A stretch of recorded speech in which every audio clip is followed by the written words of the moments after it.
नमस्कार, बड़ी खबरें में आपका स्वागत है। आपके साथ मैं हूं सुधा शर्मा। बड़ी खबरें में हम आप तक पहुंचाते हैं वो तमाम बड़ी खबरें जो लगातार सुर्खियां बटोर रही हैं। तो आइए शुरुआत करते हैं। सबसे पहले बात करते हैं राजधानी दिल्ली की। आपको बता दें, कांग्रेस की अंतरिम अध्यक्षा सोनिया गांधी ने यहां 11 सदस्यों का कांग्रेस सलाहकार समूह बना दिया है। सलाहकार समूह में 11 सदस्य होंगे। राहुल गांधी भी समूह में शामिल किए गए हैं।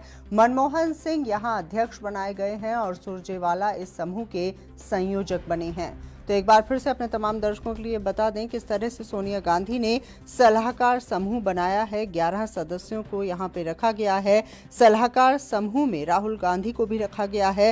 मनमोहन सिंह समूह के अध्यक्ष बनाए गए हैं और सुरजेवाला इस समूह के संयोजक हैं।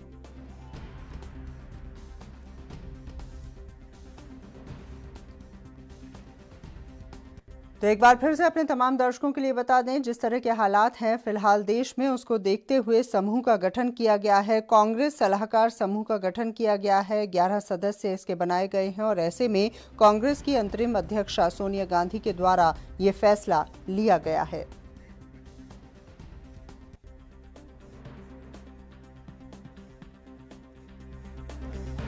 और चलिए इसी मुद्दे पर बातचीत करते हैं। फोन लाइन पर मौजूद हैं भारतीय जनता पार्टी के नेता नरेंद्र कश्यप जी। नरेंद्र जी, हम आपसे ये जानना चाहेंगे, जिस तरह से समूह का गठन किया गया है कांग्रेस पार्टी के द्वारा, आपको क्या लगता है इसका उद्देश्य क्या है? सरकार का सहयोग करना या सरकार के लिए परेशानी पैदा करना?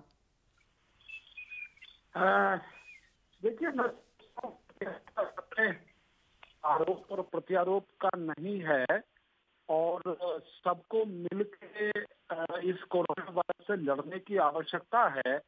और जिस तरह से लगातार हमारी सरकार ने इस कोरोना वायरस से लड़ने की मुहिम देश में शुरू की, अगर उस शुरुआती दौर से कांग्रेस पार्टी के द्वारा ये कमेटी गठित कर दी जाती और सरकार के काम में सहयोग करती, शायद इसका कुछ लाभ मिल सकता था।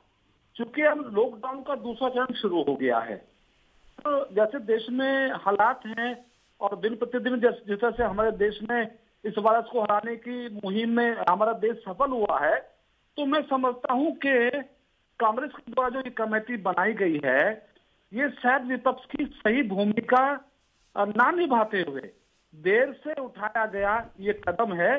फिर भी मैं सोचता हूं कि देर आए दुरुस्त आए, जो भी कर रहे हैं, मैं चाहूंगा कांग्रेस पार्टी देश की इस मुश्किल में साथ दे। और जो कोरोना वायरस आज पूरी दुनिया में प्रभावी तरीके से नुकसान में लगा है और हमारा देश अभी तक हमारी सरकार की सिंसियरिटी की वजह से अभी तक हमारा देश उस संकट से कहीं ना कहीं बाहर दिख रहा है, तो कांग्रेस को अपना सकारात्मक सहयोग देने की नीति बना के, नियत बना के देश की सरकार का साथ देना चाहिए। चलिए, वाकई में यही उम्मीद करते हैं। नरेंद्र जी, हम आपसे ये भी समझना चाहेंगे, कमेटी की अगर बात की जाए, समूह की अगर बात की जाए, तो इसमें मनमोहन सिंह हैं, राहुल गांधी हैं, सोनिया गांधी हैं और लगातार पिछले दिनों में हमने देखा कि वो सरकार को सजेशन देते हुए नजर आए। तो ऐसे में अगर कुछ ऐसे सजेशंस आते हैं जो कि अच्छे रास्ते की तरफ ले जाते हैं या कोरोना महामारी से लड़ने में सहायक होते हैं, तो ऐसे में सरकार को भी सजेशंस लेने चाहिए और उन पर अमल करना चाहिए। निश्चित। देखिए, सरदार मनमोहन सिंह जी देश के 10 साल लगातार प्रधानमंत्री रहे हैं। हम उनका बहुत सम्मान करते हैं, देश उनका सम्मान करता है। लेकिन कांग्रेस पार्टी अगर चाहती इस समूह को महीने भर पहले, 20 दिन पहले, 25 दिन पहले अगर बना देती, तो शायद बहुत सारे विचार, बहुत सारे सकारात्मक सुझाव आ सकते थे जिसका लाभ देश को मिल सकता था। वाकई में तो समूह का गठन पहले होना चाहिए था। अनुज आत्रे जी, कांग्रेस पार्टी के नेता, इस वक्त हमारे साथ जुड़ गए हैं और साथ ही नरेंद्र कश्यप जी भी हमारे साथ लगातार जुड़े रहेंगे, लेकिन सवाल रहेगा अनुज जी से। अनुज जी, समूह का गठन कर दिया गया है और जहां पर जिस तरह के हालात पूरे देश में बने हुए हैं, क्या हम उम्मीद करें कि ये जो कमेटी बनाई गई है, ये जो समूह बनाया गया है कांग्रेस सलाहकार समूह, ये कुछ अच्छे सजेशंस के साथ देश के सामने आएगा? देखिए, निश्चित तौर पे कांग्रेस हमेशा ही जो है देश में संकट के समय हो या किसी भी समय हो, देश की जो है जो उसी हिसाब से निर्णय लेती है, समर्थन है। और ये इस समय जो कोविड-19 का पैंडेमिक पूरे देश में इस समय महामारी का रूप जो ले लिया है, कांग्रेस ने पहले दिन से ही, पार्टी ने, हमारी राष्ट्रीय सोनिया जी ने भी, राहुल जी ने भी, कांग्रेस के नेता होने के नाते और विपक्ष के नेता होने के नाते सरकार का समर्थन किया था। सरकार को पूरा अपना भरपूर वो दिया था कि जो भी हमारी जिस समय आवश्यकता होगी हम समय समय पर आपको जो है करते रहेंगे। और जहाँ जहाँ हमारी राज्य सरकार है, सरकारें अपना बेहतरीन काम कर रही है, चाहे हम लोग अन्य प्रदेशों में विपक्ष में हो या हम केंद्र में विपक्ष हो, लेकिन निश्चित तौर पे जनता के नुमाइंदे होने के नाते हमारा धर्म बनता है, हमारा फर्ज बनता है और उसको कांग्रेस पार्टी जो है अच्छे से निभा रही है। और एक एक जो हमारे कांग्रेस पार्टी के नेतृत्व के आदेश पर जो एक एक हमारे जिले स्तर पर, हमारे ब्लॉक स्तर पर हमारे जो जमीनी कार्यकर्ता और नेता हैं, वो अपने व्यक्तिगत स्तर पर जो है जहाँ जहाँ जो प्रभावित लोग हैं और जहाँ जहाँ जो ये लोगों को भोजन नहीं मिल रहा है, राशन नहीं मिल रहा है, लॉकडाउन में जो लोग फंसे हुए हैं, उनको अपने व्यक्तिगत स्तर पर जो है उनका जो चीज का प्रबंध कर रहे हैं। तो जी एक बात जो लगातार कही जा रही है कि आपको थोड़ी देर हो गई, कमेटी का गठन अगर थोड़ा पहले कर दिया गया होता तो शायद लोगों की सहायता और भी हो सकती थी, या कांग्रेस पार्टी के पास कुछ और सजेशंस आ सकते थे पहले ही। देखिए, ये तो भारतीय जनता पार्टी के लोगों के पास इस समय कहने को कुछ है नहीं।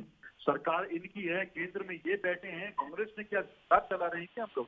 ये तो जब से 2014 से इनकी सरकार आई है, तब से इन लोगों को महसूस नहीं हो रहा कि अब सरकार में है, सत्ता पर। जी राजनीति नहीं करेंगे, इस मुद्दे पर राजनीति करने का समय नहीं है। हम तो कोरोना महामारी की बात कर रहे हैं। अगर समूह का गठन किया गया है तो एक छोटा सा सवाल ये है कि गठन थोड़ा सा पहले हो जाता तो शायद लोगों की सहायता और भी अच्छी प्रकार से हो सकती थी, या कुछ सजेशंस पहले भी आ सकते थे, क्योंकि सरकार ने लॉकडाउन 2 का अनाउंसमेंट तो कर दिया है और वो लगातार जारी भी है। तो ऐसे में सवाल तो जायज बनता है ना कि सहायता अगर होती तो थोड़ा पहले गठन हो जाता इस कमेटी का।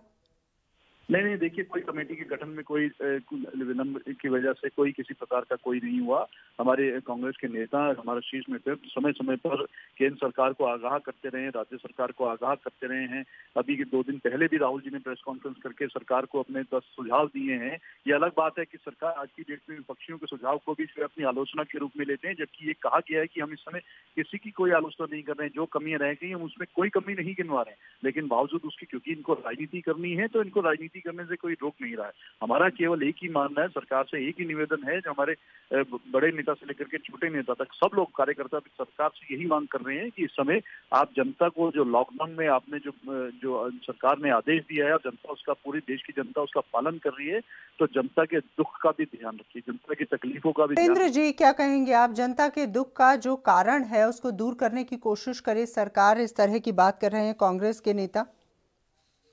देखिए, मैं इस समय राजनीति के एंगल से कोई बात नहीं करूंगा। कांग्रेस पार्टी के साथी जो कहते हैं कहें, उसको मैं रोकने वाला नहीं हूं, लेकिन हम जिम्मेदार पार्टी के कार्यकर्ता हैं, हम जिम्मेदार देश के नागरिक हैं और हमारी सरकार ने पूरे विश्व में देश के अंदर कोरोना वायरस से लड़ने की इच्छा शक्ति और उसके मिलने वाले अच्छे निष्कर्ष से इस बात को साबित कर दिया है कि जिस लड़ाई को अमेरिका, जिस लड़ाई को चाइना, इटली, स्पेन लड़ने में घुटने टेक गए, उस लड़ाई में भारत ने बहुत हिम्मत के साथ, भारत की जनता ने देश की सरकार का समर्थन साथ देते हुए उस लड़ाई को सफलता से लड़ते हुए एक अच्छी स्थिति में ले आए हैं। हम आशा करते हैं कि कांग्रेस पार्टी के लोग भी और अपोजिशन के लोग भी इस समय पर राजनीतिक भाषा बोलने के बजाय जो भी उनके सुझाव हो सकते हैं, उनका सहयोग हो सकता है, जनता में प्रत्यक्ष रूप से वो कुछ मदद कर सकते हैं, उस पर ध्यान दें। हमारी सरकार सभी अपोजिट पार्टियों के अच्छे सुझावों पर निश्चित विचार करेगी। राहुल गांधी जी की प्रेस कॉन्फ्रेंस हुई थी, उसमें अनेकों सुझाव उनके आए थे।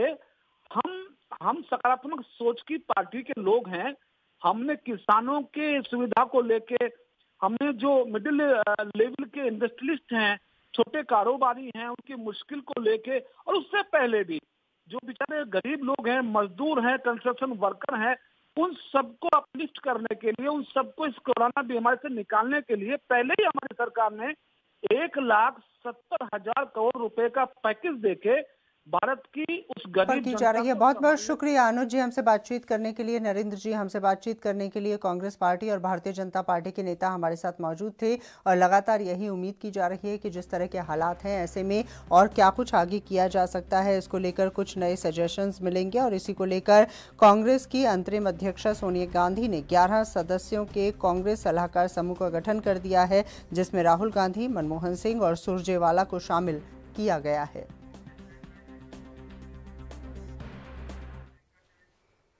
एक और बड़ी खबर के बारे में जानकारी हम आप तक पहुंचा दें। बड़ी खबर है कोरोना वायरस को लेकर स्वास्थ्य मंत्रालय की पीसी। जी हां, स्वास्थ्य मंत्रालय की तरफ से बयान जारी किया गया है। 23 राज्यों में जमात ने यहां पर कोरोना को फैलाया है। जी हां, आपको बता दें कि यहां पर 23 राज्यों में जमात से फैला है कोरोना। मरकज से जुड़े हुए देश में 29.8% संक्रमित मरीज हैं। और साथ ही अगर आंकड़ों की बात की जाए तो जमात के कारण उत्तर प्रदेश में 59, तेलंगाना में 79% संक्रमित मामले सामने आ चुके हैं। तमिलनाडु में 84, राजधानी दिल्ली में 63 और आंध्र प्रदेश में 61% लोग संक्रमित जो हैं उनका संबंध जमात से है। तो स्वास्थ्य मंत्रालय की तरफ से पीसी की गई, जैसा कि रोज की जाती है। और ऐसे में जमात को लेकर कई खुलासे किए गए हैं और एक बड़ा खुलासा आज स्वास्थ्य मंत्रालय की तरफ से ये किया गया कि मरकज से जुड़े हुए देश में 29.8% संक्रमित मरीज हैं।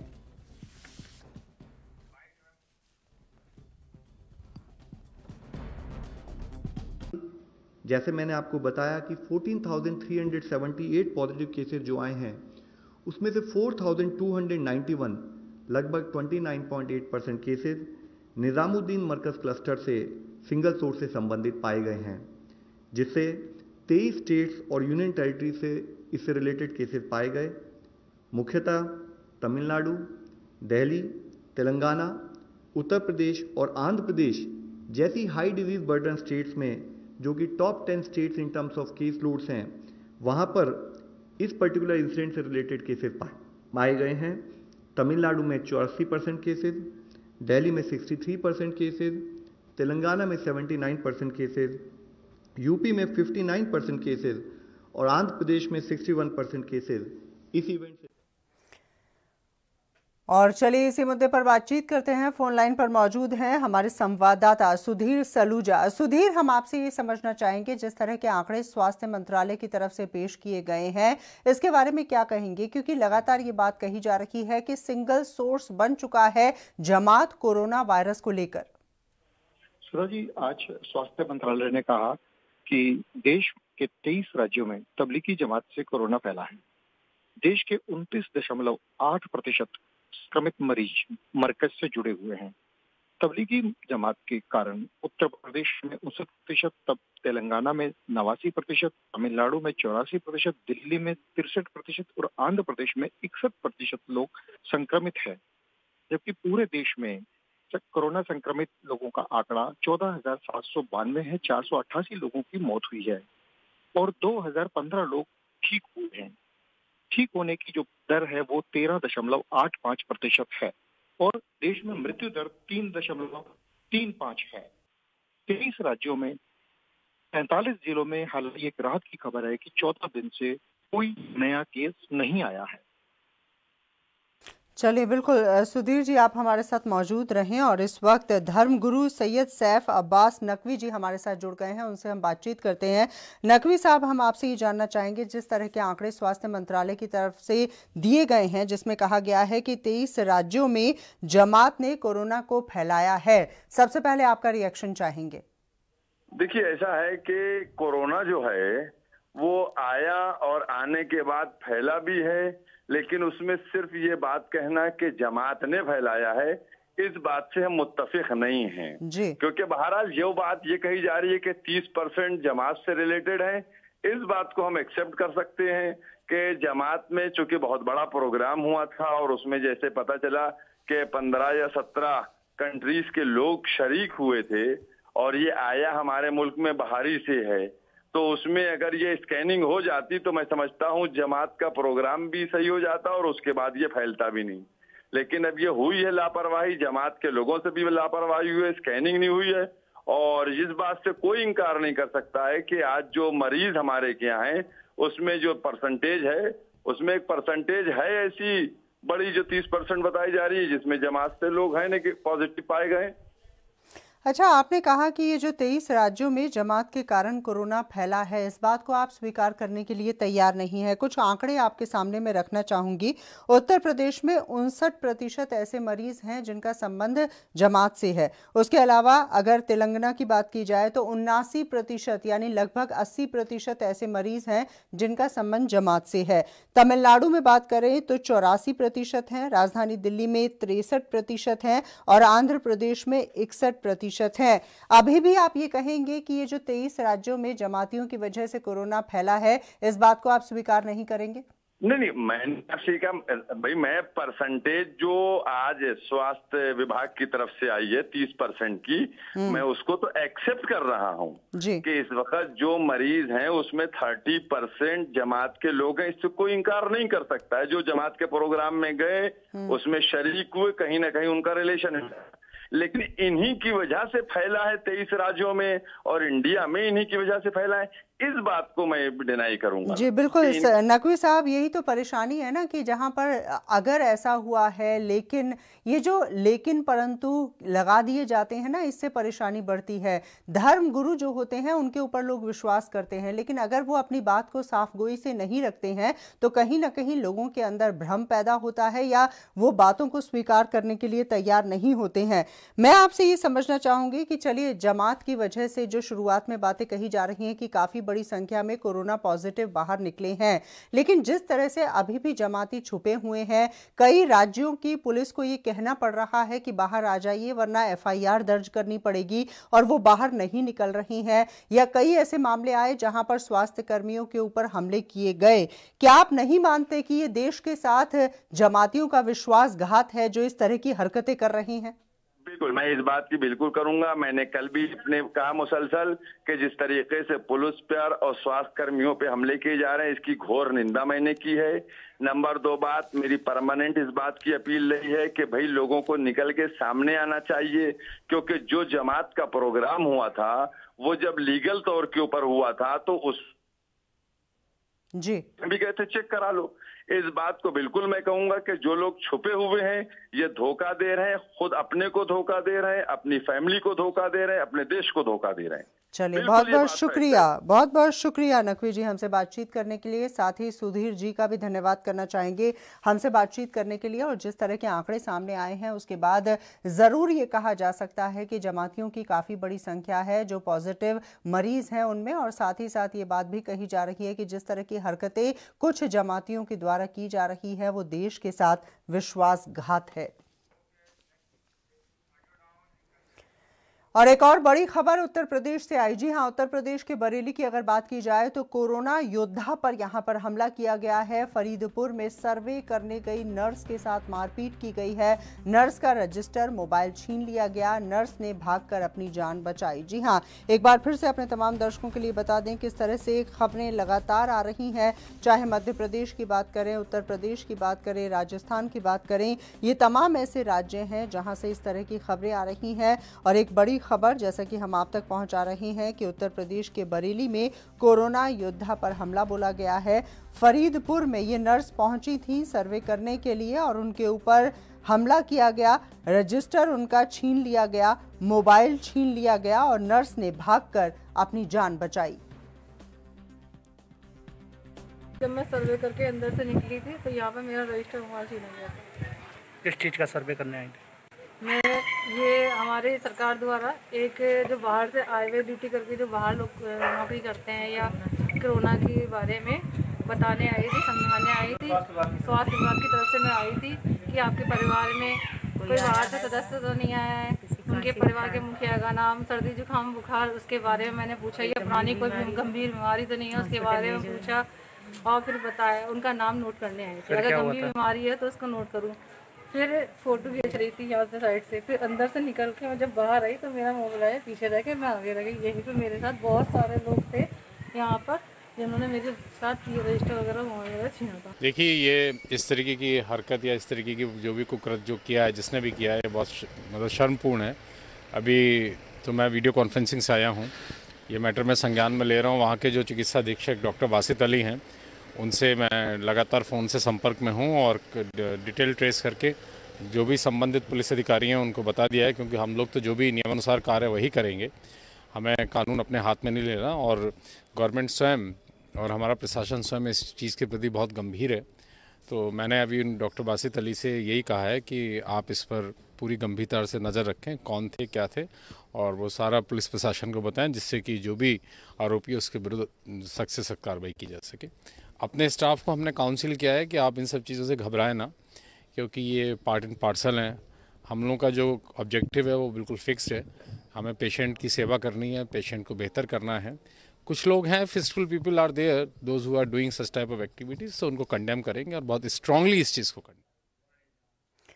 और इसी मुद्दे पर बातचीत करते हैं। फोन लाइन पर मौजूद हैं हमारे संवाददाता दीपक। दीपक, सबसे पहले हम आपसे ये समझना चाहेंगे कि अगर इस तरह की हरकतें होंगी तो इलाज कैसे हो पाएगा? लोग अगर नर्सेज को या डॉक्टर्स को अपने निशाने पर लेंगे तो सवाल ये है कि क्या ये समाज के दुश्मन नहीं है, क्या ये देश के दुश्मन नहीं है? हाँ, बिल्कुल बिल्कुल बिल्कुल सही सही कह रहे हैं आप। इस तरह से जो डॉक्टर लगातार लोगों के पास जा रहे हैं, उनके साथ में इस तरह से लगातार जगह जगह बदतमीजियां करी जा रही हैं, तो ये कहना कि ये लोग समाज के दुश्मन साफ नजर आ रहे हैं। ये लोग समाज के दुश्मन हैं और ये लोग खुद नहीं चाहते कहना कहीं कि हमारे देश से ये महामारी से हम लोग लड़ पाए।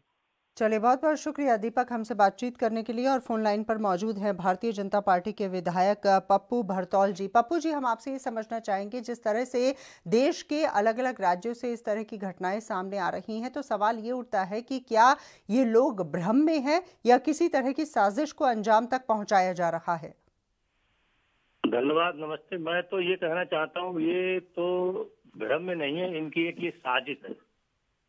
साजिश के तहत ये कुछ लोगों के बहकावे में है कि इसके लिए इस प्रकार से अंजाम दिया जाए ताकि कि लोग ये समझें कि हम लोग वो गलत काम कर रहे हैं, जबकि पूरा विश्व इस महामारी से जूझ रहा है। कोई ऐसा व्यक्ति नहीं है जो इससे अछूता हो। और भारत के माननीय प्रधानमंत्री जी हाथ जोड़कर निवेदन कर रहे हैं, उत्तर प्रदेश के माननीय यशस्वी मुख्यमंत्री भी हाथ जोड़ के निवेदन कर रहे हैं कि लोग इसमें घरों में रहें। अच्छा, ये कमी कहाँ आप देखते हैं? क्योंकि जिस तरह से उत्तर प्रदेश की सरकार सख्त है, उसके बावजूद इस तरह की घटनाएं हो रही हैं, कमी आप कहाँ देखते हैं? कमी कहीं नहीं है। ये घटनाएं जो है कुछ तुच्छ लोग हैं जो देश से गद्दारी करना चाहते हैं, देश के खिलाफ बगावत करना चाहते हैं। ये डॉक्टर लोग तो बेचारे इतना अच्छा अपनी जान जोखिम में डाल करके ये काम कर रहे हैं, इनकी तो जितनी प्रशंसा की जाए इनकी या पुलिस की वो कम है, क्योंकि ये लोग रात दिन अपने परिवार को छोड़ के तब पूरे देश पे ध्यान दे रहे हैं। इस प्रकार इन लोगों के साथ बदतमीजी की जा रही है, ये सब की जा रही है। लेकिन प्रदेश सरकार सजग है और ऐसे लोगों को दंडित करेंगे जिन लोगों ने ये कार्य किए है। और वहां पर एक बहुत अच्छे आईपीएस अफसर हैं, जहां ये घटना घटी है वो तुरंत कार्रवाई करते हैं। नए आईपीएस अफसर हैं, उस थाने के इंचार्ज भी है, अभी उनको चार्ज मिला है। हाल ही में बरेली में जो भी पुलिस अधिकारी है बहुत बढ़िया है। चलिए, वाकई में काफ़ी बड़े अच्छे अधिकारी यहाँ पर मौजूद हैं। डॉक्टर रंजन गौतम जी इस वक्त हमारे साथ फोन लाइन पर मौजूद हैं, जिला सर्विलांस अधिकारी हैं। डॉक्टर रंजन गौतम, हम आपसे ये समझना चाहेंगे, जिस तरह की घटना बरेली में सामने आई है, क्या माना जाए कहीं ना कहीं कानून का खौफ खत्म हो चुका है इन लोगों के अंदर से, या किस तरह से इस पूरी घटना को आप देखेंगे और जिस तरह की कार्रवाई होनी चाहिए क्या वो हुई है इस पूरे घटनाक्रम में? हाँ, देखिए, ये चीज कल ही मेरे संज्ञान में आई थी और मैंने वहाँ के मेडिकल सुपरिटेंडेंट से बात की थी कि हमारी जो ऑक्सिलरी नर्सिंग मिडवाइफ वहाँ पर वर्क कर रही थी, सर्वे कर रही थी और पता कर रही थी कि बाहर से कितने लोग आए हैं और उनमें से कौन आशंकित है या किसको कौन संदिग्ध है या किसको जांच की जरूरत है। तो इस तरीके का बिहेवियर बेसिकली एक बहुत छोटी शॉर्ट मेंटेलिटी को शो करता है और एक तरीके से नॉन कंप्लायंस है, नॉन कॉपरेशन है। इमीडिएटली एफआईआर कराई गई और उसके बाद आज 3 लोग अरेस्ट भी हुए। उनको हमारी जो महिला का स्वास्थ्य कार्यकर्ती थी उसने पहचाना भी और पहचानने के बाद आज उन लोगों को वहाँ के जो भी संबंधित पुलिस अधिकारी हैं उन्होंने उनको जेल भेजा है। तो मैं समझता हूँ कि इसमें हमारा प्रशासन बहुत मुस्तैदी के साथ, बहुत सजग है, बहुत तत्परता के साथ काम कर रहा है और अगर इस तरीके की कोई भी एक्टिविटी होती है तो we are definitely going to take very strict action. We will not tolerate. हाँ, मैं इतना अपने चाहेंगे कि जिस तरह की मानसिकता है, क्योंकि अगर कोई भी नर्स वहां पर पहुंचती हैं, डॉक्टर्स पहुंचते हैं या सर्वे करने के लिए कोई कर्मचारी वहां पर पहुंचते हैं, जब उनके ऊपर हमला किया जाता है तो ऐसे में कहीं ना कहीं डर उनके अंदर बैठ जाता है। ऐसे में आगे एक बार फिर से बढ़कर इस तरह का काम करने के लिए आप लोगों को किस तरह से कन्विंस कर पाते हैं, किस तरह से नर्सेस को दोबारा भेज पाते हैं, डॉक्टर्स को दोबारा भेज पाते हैं उन इलाकों में? देखिए, ये बहुत बहुत अच्छी बात है। मैं आपके चैनल के माध्यम से यही आश्वस्त करना चाहूंगा। कल भी मैंने अपने सभी कर्मचारियों से, डॉक्टर से यही कहा था कि आप अपने मॉरल को किसी भी हालत में डाउन मत करिए। ये कुछ एक लोग हैं पर ये समाज के अगेंस्ट हैं, तो इनकी छोटी सी इस हरकत से या इनकी इस मानसिकता से हम डर नहीं जाएंगे। We have to work on a better platform. हमें एक बड़े लेवल पर वर्क करना है। राष्ट्र हमारे लिए प्रथम है और हम इनको रेगुलर काउंसिल करते हैं और इतना इनको बूस्ट किया हुआ है अपने कर्मचारियों को कि मुझे नहीं लगता कि इस तरीके की हरकतों से और तुच्छ हरकतों से इनका मॉरल डाउन होगा। हम हमेशा इनके साथ हैं, इनको सपोर्ट करते हैं और इनको आश्वस्त करते हैं कि आप निश्चिंत होकर फील्ड में जाइए। We are with you.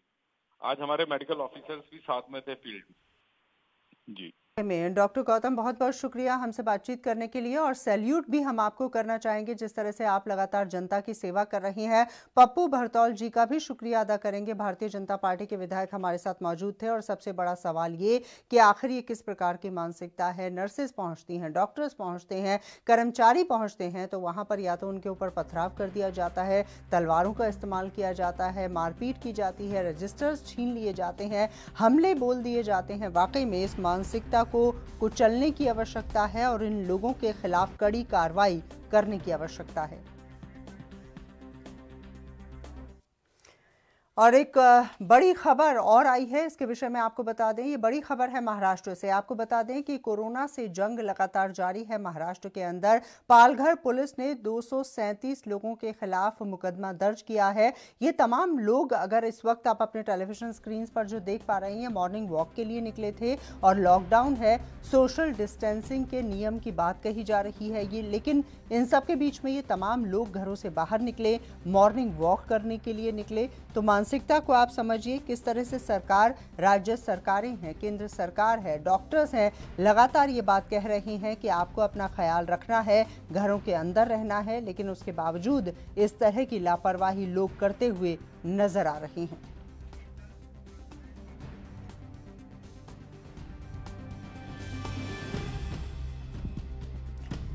और शीतल मात्रे जी इस वक्त हमारे साथ फोन लाइन पर जुड़ गई हैं, कांग्रेस के नेता हैं। शीतल जी, हम आपसे ये समझना चाहेंगे, जिस तरह की घटना देखने को मिली है, सबसे पहले आपका रिएक्शन क्या है? सबसे पहले तो मैं ये कहना, लोगों से अपील करना चाहूंगी कि ये बहुत एक नाजुक घड़ी है और हमें ये जो लॉकडाउन मिला है वो कोई वेकेशन नहीं है, बल्कि ये एक मजबूरी के तहत ना चाहते हुए भी सरकार को ये करना पड़ा है। तो इसका सब लोगों ने ध्यान रखना चाहिए और थोड़ा सा ख्याल रखना चाहिए। मॉर्निंग वॉक, एक्सरसाइज ये जरूरी है, लेकिन ये घर पे भी हो सकते हैं। मॉर्निंग वॉक पर निकलकर आप अपनी सेहत, अपने आसपास वालों की सेहत और दूसरों की सेहत को खतरे में नहीं डाल सकते। तो आज मजबूरी में आकर जो सरकार ने किया है वो कहीं एक इस घटना से शायद सबको एक सिग्नल मिल जाए कि ये जो वो कर रहे हैं वो गलत है। जी हाँ, वाकई में। और साथ ही भारतीय जनता पार्टी के नेता अशोक सिंह जी भी हमारे साथ जुड़ गए हैं। अशोक जी, हम आपसे ये समझना चाहेंगे, जिस तरह से लोग लगातार घरों से बाहर निकल रहे हैं, सरकार का ये कहना है, डॉक्टर्स का ये कहना है कि कोरोना वायरस को खत्म करके लॉकडाउन को खत्म करना है, लेकिन लोग मानने के लिए तैयार नहीं हैं। आखिर ऐसे लोगों का करें क्या?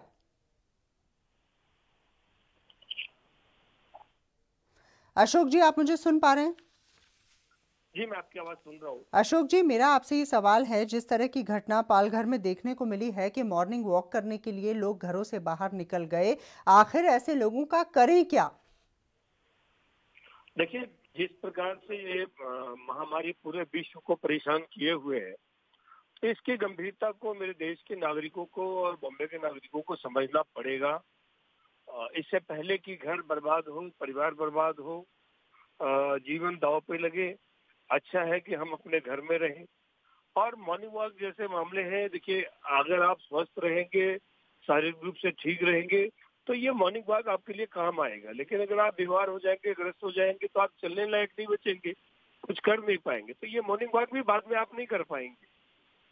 तो इसलिए लोग जी, वाकई में सजग रहने की आवश्यकता है, जनता को सजग रहने की आवश्यकता है। हालांकि प्रशासन की तरफ से कदम उठाया गया है। आपने देखा कितनी बड़ी संख्या में लोग घरों से बाहर निकले हुए हैं, मॉर्निंग वॉक की बात ये कहते हुए नजर आते हैं।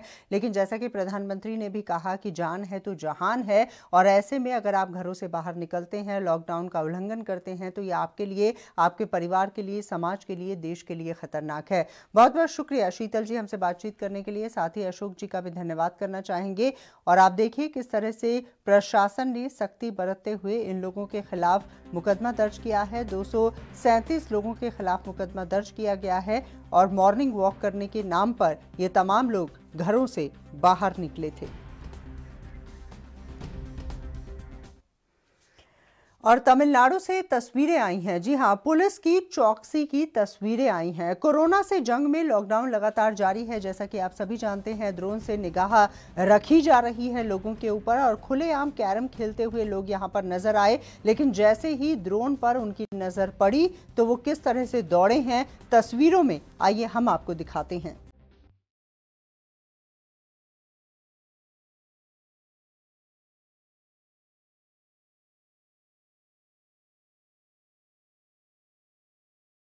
तो प्रशासन यहाँ सख्ती बरतता हुआ नजर आ रहा है। आप देखिए कैरम बैठकर ये लोग खेल रहे हैं और जैसे ही ड्रोन कैमरा यहाँ पर पहुंचा, सरपट दौड़े हैं। कैरम बोर्ड को उठा के किस तरह से दौड़ते हुए ये लड़के यहाँ पर नजर आ रहे हैं, आप तस्वीरों में देखिए। और कहीं ना कहीं अपना मुंह छुपाने की भी कोशिश कर रहे हैं। और वाकई में इन तस्वीरों को देखकर सबसे पहले तो आपको हंसी आएगी, लेकिन उसके बाद इस पूरे मामले की गंभीरता को समझने की अगर हम कोशिश करें तो आप समझिए किस प्रकार का गंभीर मामला है। ये तमाम लोग इकट्ठा होकर कैरम खेलते हुए नजर आ रहे थे। कैरम खेलने के लिए पेड़ के नीचे ये पहुंचे थे, लेकिन जैसे ही ड्रोन यहां पर पहुंचा उसके बाद ये लोग दौड़ते हुए नजर आए। और कैसे दौड़ रहे हैं ये भी आप देखिए अपने टेलीविजन स्क्रीन पर। ये कैरम बोर्ड यहां पर छूट गया और ये पुलिस प्रशासन किस तरह से मुस्तैदी कर रहा है तमिलनाडु के अंदर। ये देखिए पेड़ के नीचे बैठकर कैरम बोर्ड खेल रहे हैं, उसके बाद दौड़ गए और उसके बाद दोबारा से लौट कर आए। कैरम बोर्ड इन्होंने उठाया और उसके बाद दौड़े। हालांकि बीच में बोर्ड एक बार फिर से इनके हाथों से छूट गया।